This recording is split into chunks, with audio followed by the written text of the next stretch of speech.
বন্ধুরা সবাইকে আসসালামু আলাইকুম। আশা করছি প্রত্যেকে অনেক, অনেক ভালো আছেন। তো ময়মনসিংহ বলবদের সমিতিতে একটি নতুন একটি নিয়োগ বিজ্ঞপ্তি প্রকাশ করেছে। তো এখানে আপনারা আবেদন করতে পারবেন।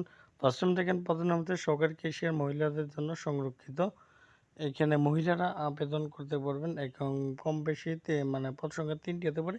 বেতন ২০১৬ থেকে ১৮,৩০০ থেকে ৪৬,২৪০ টাকা পর্যন্ত এখানে মহিলারা আবেদন করতে পারেন। বয়সসীমা ২০/৫/২০২৪ ফি এবং ১৮ থেকে ১৮ বছর হলেই হবে ২০ বছর পর্যন্ত আর কি ১৮ বছর বাড়তি কমপক্ষে এইচএসসি সমান পরীক্ষা উত্তীর্ণ হতে হবে এবং জিপিএ 3.0 হতে হবে।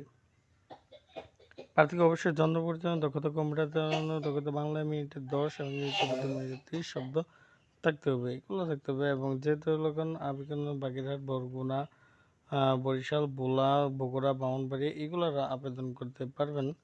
এখানে আবেদন করার জন্য www.pbs3.mymensingh.government.bd এই ওয়েবসাইটে আপনারা আবেদন করবেন। তারপর আরেকটা রয়েছে দেখেন গোপালগঞ্জ পল্লী সমিতিতে একটি নতুন বিজ্ঞপ্তি প্রকাশ করেছে। এখানে অফিস সহায়ক, এখানে পুরুষরা মহিলা ১০ জনে আবেদন করতে পারবেন।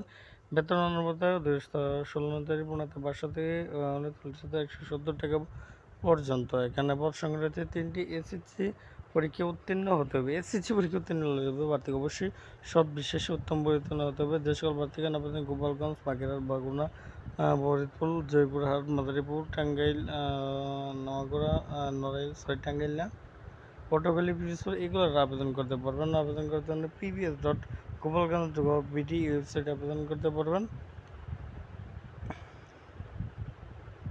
২১/৪/২০২৪ তারিখ অফিস চলাকালীন সময় মাধ্যমে পল্লীবিদ্যুৎ কারিগরি গোপালগঞ্জ বরাবর ডাক যোগাযোগে আপনার আবেদন প্রেরণ করতে হবে। ২১/৪/২০২৪ বয়স ১৮ থেকে ১৮ বছর হতে হবে এবং আবেদনের জন্য আমার নিয়মিত কাগজপত্রের সঙ্গে স্থানীয় ইউনিয়ন পরিষদ পৌরসভা চেয়ারম্যানের জাতীয় সনদপত্র, একান্ন সাম্প্রতিক গেলে ৩ কপি পাসপোর্ট সাইজের শিক্ষিত যোগ্যতা, সনদপত্র, জাতীয় পরিচয়পত্র এগুলো থাকতে হবে। তো আজকে ভিডিও এই পর্যন্ত, দেখা যাচ্ছে নতুন কোনো নিয়োগ বিজ্ঞপ্তি দিয়ে।